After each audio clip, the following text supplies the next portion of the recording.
महोदय, आज 9 अगस्त है। आज ही के दिन कुछ महात्मा गांधी जी ने देश को आह्वान किया था अंग्रेजों के लिए,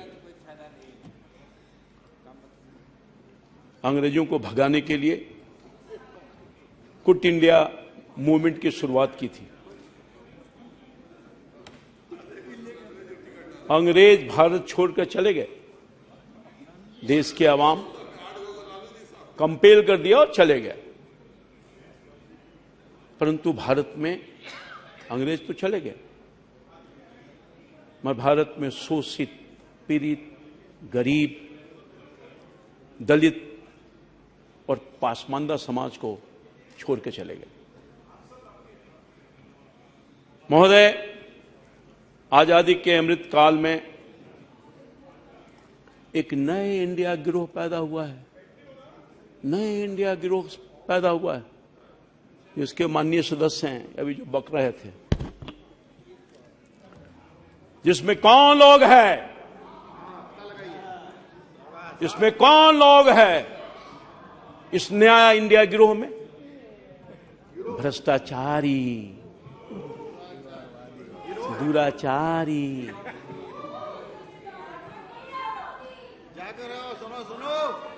वंशवादी और तुष्टीकरण वाली पार्टियां शामिल है। दक्ष महोदय, ये कौन लोग हैं? रावण का 10 सिर था ना सर, रावण का 10 सिर, वही 10 नेता प्रमुख लोग से हैं। क्यों भागे जा रहे हो? हिम्मत सुनो, सुनो, क्यों भागे जा रहे हो? है ताकत तो सुनो जवाब।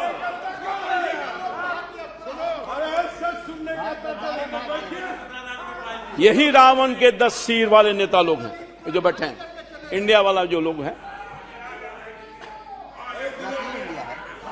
दूसरी, ये इंडिया वाले नहीं हैं। अरे बैठ जाइए, बैठ जाइए, घमंडिया हैं। आप अपना स्थान लीजिए।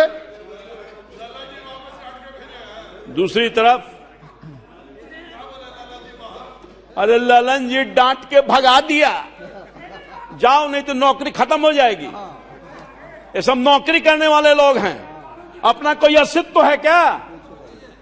ये इशारे पर चलने वाले लोग हैं, ये डांट खाने वाले लोग हैं, ये गुलाम लोग हैं। क्या बात करेंगे? अरे बैठो, सिट डाउन। आप बैठ जाइए, आप बैठ जाइए। दूसरी तरफ महोदय, एक तो मैंने बताया, दूसरी तरफ आपका रिकॉर्ड में नहीं जाता है, भारत के प्रतिनिधित्व करने वाले रामकृपाल जी का रिकॉर्ड में जाएगा। दूसरी, भारत के प्रतिनिधित्व करने वाले करोड़ों गरीब, पिछड़ा, अति पिछड़ा, दलित और पासमानदा भारतीयों के प्रतीक एनडीए गठबंधन है। एक तरफ मैंने दिखा दिया,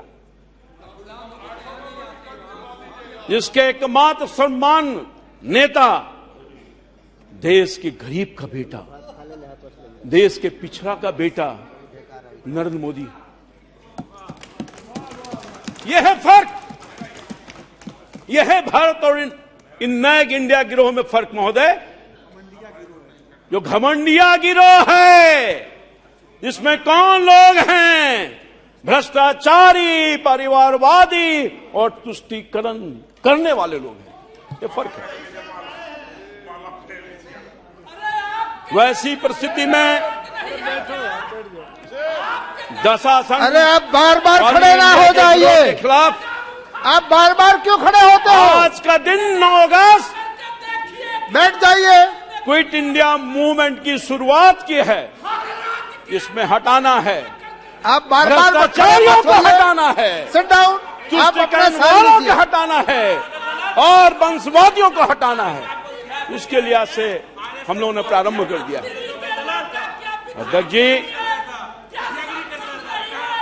अध्यक्ष जी ने मैंने हमेशा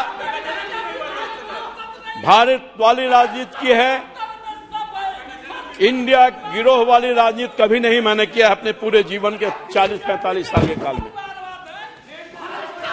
मैं इस देश के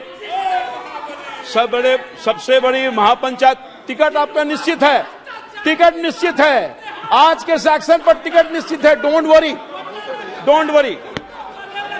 मैं देश के सबसे बड़ी पंचायत महापंचायत के माध्यम से आह्वान करना चाहता हूं, ये देश के करोड़ों गरीबों, पिछड़ों, अति पिछड़ों, दलितों और महापासवानता वाले, देखो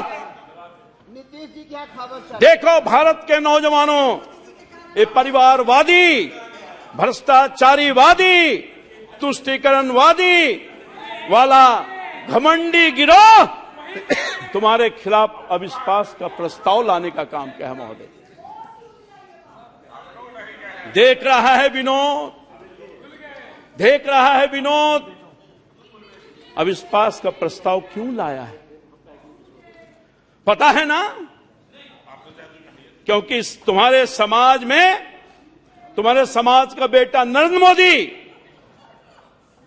ने पिछले 9 वर्षों में तुम्हारे लिए 50 करोड़ जन अकाउंट खोलने का काम किया। 50 करोड़ लोगों को आयुष्मान कार्ड देने का काम किया है। 4 करोड़ आवास देने का काम किया है। 42 करोड़ गरीब मुद्रा योजना से लोन देने का काम किया है। 13 करोड़ घरों में पानी की व्यवस्था करने का काम किया है। और भारत को विश्व के 5वीं आर्थिक व्यवस्था को बनाने का काम किया है। 13 करोड़ गरीबों की गरीबी से बाहर निकाला है। 80 करोड़ लोगों को मुफ्त में राशन देने का काम कर रहा है। आदिवासी समाज के प्रथम महिला राष्ट्रपति बनाने का काम किया है। हिंदुस्तान के आजादी के बाद अगर किसी ने किया है तो वो कोई और नहीं, भारतीय जनता पार्टी और नरेंद्र मोदी ने करने का काम किया है। देश आज देखने का काम कर रहा है। यही नहीं, ओबीसी समाज का उपराष्ट्रपति भी बनाने का काम किया है और इसके पहले दलित समाज के राष्ट्रपति बनाने का भी काम किया है। ये सम्मान देने का काम किया है। यही नहीं महोदय, केंद्रीय मंत्रिमंडल में 27% ओबीसी समाज का मंत्री बनाया है। यही नहीं, ओबीसी आयोग को संवैधानिक दर्जा देने का काम किया है, जिसके लिए ओबीसी न जाने कितने दिनों से परेशान थे। सर, मैं लंबा काल से सांसद हूं। यही कांग्रेस पार्टी की सरकार थी। भारत के संसद में राज्यसभा लोकसभा के लोग प्रतिनिधि मंडल जाया करते थे कि ओबीसी समाज के लोगों को संवैधानिक दर्जा दीजिए, पर कांग्रेस के प्रति ओबीसी के प्रति नफरत। कहां ओबीसी लोगों के पास, दिल में उनके पास जगह था। मैं समझता हूं कि ये तो इतिहास साक्षी है कि ओबीसी का बेटा नरेंद्र मोदी बनता है तो ओबीसी को संवैधानिक दर्जा देकर के उसके लिए न्याय करने का काम करता है। यह फर्क, ये भी फर्क है। यही नहीं, बाबा साहब आम्बेडकर के धरोहर, सभी धरोहर को पंचतीर्थ का दर्जा देने का काम किया। केंद्रीय विद्यालय, नवोदय विद्यालय में नीट में आरक्षण देने का काम किया। ये पहली दफा हुआ महोदय। केंद्रीय बल में महिलाओं को आरक्षण देने का काम किया। कोरोना से मुक्त टीका देने का काम किया है। कोरोना से मुक्ति के लिए टीका मुफ्त में देने का काम किया है। 11 करोड़ किसानों को सम्मान निधि देने का काम किया है महोदय।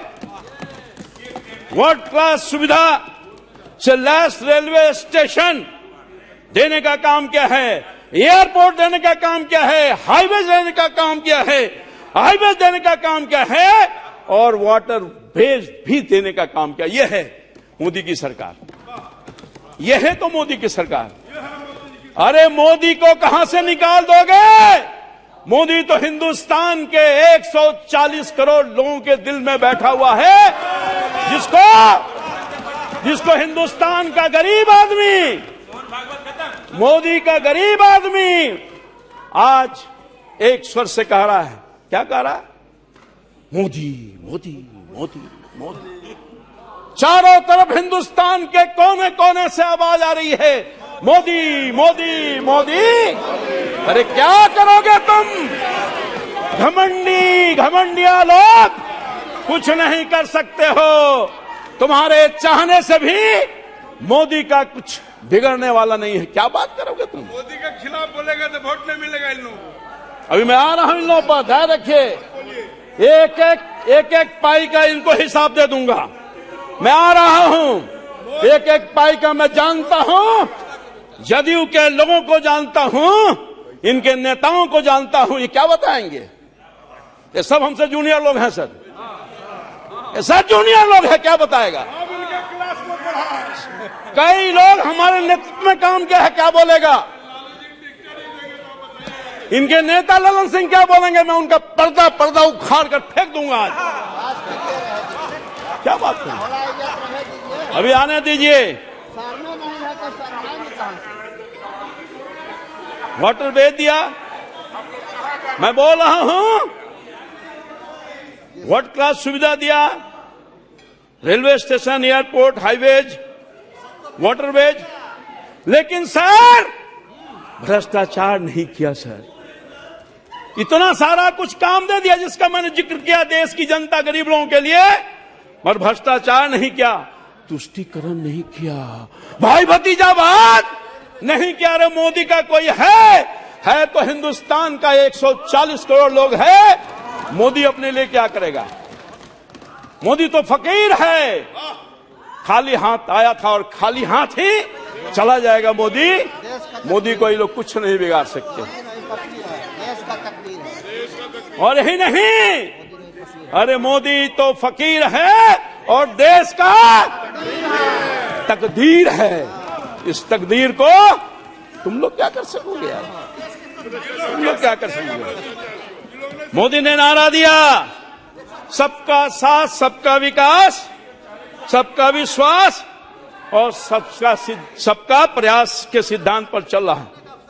हाँ, ये और बात है कि 9 वर्षों के दरमियान मोदी ने गरीबों के लिए जो काम किया सर, पिछड़ों के लिए, शोषितों के लिए, दलितों के लिए, हाँ ये बात सही है कि गाली सुनता रहा, लोगों ने नीच कहा,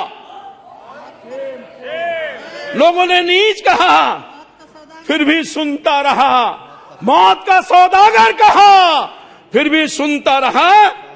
मगर देश के उन गरीब बच्चों के लिए, देश के उस किसानों के लिए, मजदूरों के लिए, नौजवानों के पीड़ितों के लिए लड़ता रहा, करता रहा, और जब तक रहेगा लड़ता रहेगा, करता रहेगा।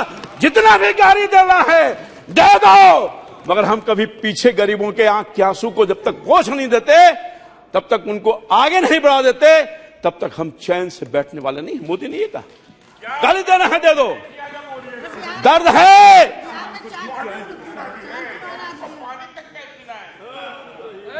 दर्द है, इन लोगों की पीड़ा मैं जान सकता हूं सर। मैं पिछड़ा समाज का बेटा हूं, पिछड़ा समाज का बेटा हूं सर, किसान, छोटे किसान का बेटा हूं सर। मैं जान सकता हूं सर, मैं जान सकता हूं क्यों दर्द है, इन नए घमंडियों को क्यों दर्द है। मोदी ने इनके भ्रष्टाचार को बंद किया है। आप महोदय, अगर अरे बैठ जाइए, अपनी बात का बेटा नहीं होता, हिंदुस्तान की आजादी के बाद मोदी को भारत की जनता ने चुना, गरीब के बेटा को, जिसकी मां बर्तन साफ करती थी, पिताजी चाय बेचते थे प्लेटफॉर्म पर, उसका बेटा अगर हिंदुस्तान के जनता का तकदीर बदलता है, तस्वीर बदलता है, उसके आंख को आंखों पोंछता है, तो इन लोगों को दर्द है। दर्द इसलिए भी है खास तौर पर कांग्रेस पार्टी को, मोदी पिछड़ा का बेटा है। अगर मोदी गरीबों को अनाज देता है, वो और बात है कि बिहार के लोग खा जाते हैं। हम देते हैं 5 किलो, ये देते हैं 4 किलो। यही नहीं, बिना आइडिया के इंडिया वालों, आपको चीन और पाकिस्तान और विदेशी गैंग ने पीएम बनाने की गारंटी दी है, मुझे नहीं कुछ कहना। तो मोदी को 140 करोड़ भारतीय पीएम बनाने की गारंटी दी है। ये राष्ट्र धर्म युद्ध है। भारत यानी इंडिया, और जीतेगा इंडिया, हारेगा घमंडिया, हारेगा घमंडिया। महोदय अध्यक्ष जी, विपक्ष के चरित्र खून में राजनीति, खून में राजनीति है। क्या हो रहा है बंगाल में? क्या हो रहा है बंगाल में? मणिपुर की चर्चा कर रहे थे, हम सब लोग हाथ हैं। मणिपुर की घटना के लिए हमारे प्रधानमंत्री जी ने, देश के हर लोगों ने संवेदना व्यक्त की है सर। कोई अप्रूव नहीं कर रहा है, उसको करने वाला भी नहीं है, मगर ये मणिपुर को लेकर के राजनीति कर रहे हैं, राजनीति कर रहे हैं। मणिपुर के घाव को भरने का मन नहीं है, घाव को उधेड़ने का काम करने रहा है। मणिपुर में जो आग लग रहा है, आग लगा है, उसके धुआं को, उसके आग से राजनीतिक रूप से उसको सेकना चाहते हैं। महोदय मैं कहना चाहता था, बंगाल में टीएमसी क्या कर रही है, टीएमसी क्या कर रही है? हमारे कार्यकर्ताओं को हत्या कर रही है। ये कांग्रेस पार्टी बेशरम लोग इनके कार्यकर्ताओं को हत्या कर रही है। ये लेफ्ट वाले सीपीआई सीपीएम के लोग इनके कार्यकर्ताओं को हत्या कर रही है। अभी हाल में जो चुनाव आया है, उसमें 58 लोगों की जान चली गई है, शहादत लेने का काम किया है। ये इंडिया वाले, ये जो घमंडिया वाले लोग हैं, उस पर कोई एक शब्द नहीं कहा। राहुल जी बोल रहे थे, पीड़ा में थे, दर्द में थे, नाटक कर रहे थे। अरे मणिपुर में आप चिंता व्यक्त कर रहे हो, मगर बंगाल की चिंता नहीं है आपको, एक शब्द नहीं बोलोगे। आपको राजस्थान की चिंता नहीं है, एक शब्द नहीं बोलोगे। आपको छत्तीसगढ़ की चिंता नहीं है, आप एक शब्द नहीं बोलोगे। आपको बिहार की चिंता नहीं है, एक शब्द नहीं बोलोगे। बिहार में क्या हो रहा है महोदय? बिहार में क्या हो रहा है? बिहार में कोई सुरक्षित नहीं है। मां और बहन की इज्जत और आबरू जा रही है। बिहार में भय का वातावरण पैदा हुआ है। बिहार में रोज हत्या, लूट, अपहरण की घटना घट रही है। हमारे कटिहार में बिहार की बेटी को नंग अवस्था में घुमाने का काम किया, इस पर बिहार को चिंता नहीं है। लैन बाबू चले गए, जो दलित समाज की बेटी थी, उसके लिए चिंता नहीं है, उसके लिए चिंता नहीं है। महोदय चिंता इनको नहीं। ललन बाबू बहुत व्यथित नजर आ रहे हैं, बहुत परेशान हो रहे हैं, मगर बिहार की चिंता नहीं है।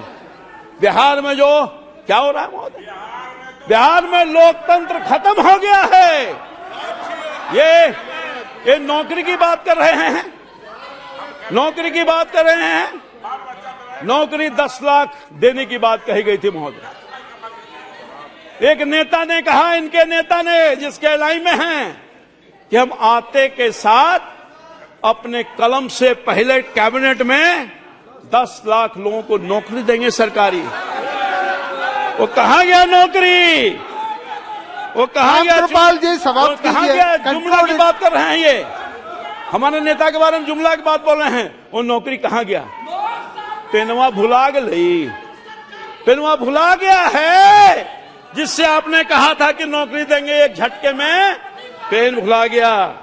यही नहीं महोदय, दरभंगा में दलित 100 जब जाता है, दलित का 100 उस पर अभद्र व्यवहार किया जाता है। महोदय मुझे कहने में शर्म आ रही है कि दलित का 100 जा रहा है तो कुछ लोगों ने उस पर पेशाब करने का भी काम किया है। शर्म नहीं आएगी इन लोगों, शर्म नहीं आएगी इन लोगों को। ये राजीव रंजन को शर्म नहीं आएगी, शर्मसार नहीं होंगे। यही नहीं, पटना जैसे राजधानी में 30 दिन में 30 हत्या हुई है, शर्म नहीं आएगी। यही नहीं, जब हम इशू को लेकर जाते हैं, शिक्षक का इशू, बेरोजगारी का इशू, जो इनका अनाउंसमेंट है, गोली की बौछार करते हैं, लाठियों की बौछार करते हैं। हमारे कार्यकर्ता को जान गंवानी पड़ी है। विजय सिंह जो जहानाबाद के हमारे पार्टी के कार्यकर्ता थे, मारकर इन्होंने जान ले लिया। महिलाओं को भी नहीं बख्शा, एमएलए एमपी को भी नहीं बख्शा। लाठी और गोली की सरकार है। ये बैठे हैं सर, जरा खड़ा हो जाइए। सांसद जी हैं, खड़े जाइए, खड़े हो जाइए। ये उसका नजारा देखिए, ये नजारा है किस तरह से लाठीचार्ज हो रहा है। राम कृपाल जी है, समाप्त कीजिए। ये नजारा समाप्त कैसे करेंगे सर, अभी तो बहुत सारा बाकी है सर। ये गोली की सरकार, यही नहीं सर, भारत की सरकार तो बहुत बिजली दे रही है, बड़ी उपलब्धता है। जब किसान बिजली के लिए जाता है तो उसको गोलियों से मार करके लाश बिछाने का काम करता है। ये हत्यारी सरकार है। नीतीश कुमार जी की सरकार हत्यारी सरकार है, हत्यारी सरकार है। बिहार के कटिहार में घटना घटी है। हमारा एक हत्या अभी नहीं, हमारा एक कार्यकर्ता नीलेश जो जीवन और मौत से गुजर रहा है, 3 दहाड़े उसकी हत्या करने की कोशिश की है, एम्स में इलाज चला रहा है। अनेकों कहानी है सर, हर दिन हत्या, हर दिन लूट, हर दिन अपहरण, हर चीज चोरी, हर दिन डकैती। और क्या है, आपकी महत्वपूर्ण बात समाप्त कीजिए। इनकी गोली कार्यकर्ताओं पर चलेगी, इनकी गोली आम लोगों पर चलेगी, जो जाएगा शिक्षकों पर चलेगी, इनकी लाठी चलेगी। सारा का सारा काम क्या करना है? ये सब तो शराबबंदी के पक्ष में है। ये केवल कलेक्शन कर रहा है इनका पुलिस पदाधिकारी, भ्रष्टाचारी पदाधिकारी। बिना पैसे का कोई काम नहीं है, ऊपर से नीचे चले जाइए। पैसा दो, काम लो। महोदय मैं आपसे कहना चाहता हूं, एक नौत कहना चाहता हूं, नौकी मांगेंगे और ठेला देंगे, फिंगा दिखाएंगे। महोदय, अभी एक बिहार के क्षेत्रीय पार्टी के राष्ट्रीय अध्यक्ष का मैं भाषण सुन रहा था। क्षेत्रीय यादव जी, आपका समय समाप्त हो गया है, महोदय कंक्लूड कीजिए। प्लीज। मैं दूसरा नाम अभी तो मैं आ रहा हूं सर, आप कंक्लूड कीजिए। अभी मैं आ रहा हूं सर, आप conclude please. Kindly conclude in 2 minutes. राष्ट्रीय अध्यक्ष जी हम लोगों को ज्ञान दे रहे थे लोक लज्जा का। ये कौन है राष्ट्रीय अध्यक्ष, कौन लोग हैं? और लालू जी की बात कर रहे थे, लालू जी की बात कर रहे थे। लालू जी के साथ में था सर, लालू जी के साथ में था और लंबे काल तक था। उस लालू जी के साथ था जो गरीबों की बात करते थे, उस लालू जी के साथ था जो कर्पूरी और लोहिया के सूलों पर चलते थे, जो लालू जी के साथ था जो सामाजिक न्याय की बात करते थे। मगर देखा, वो लालू जी के साथ था जो कभी कहा करते थे कि रानी के पेट से राजा नहीं पैदा लेता, उस लालू जी के साथ था। बहुत बहुत धन्यवाद। सर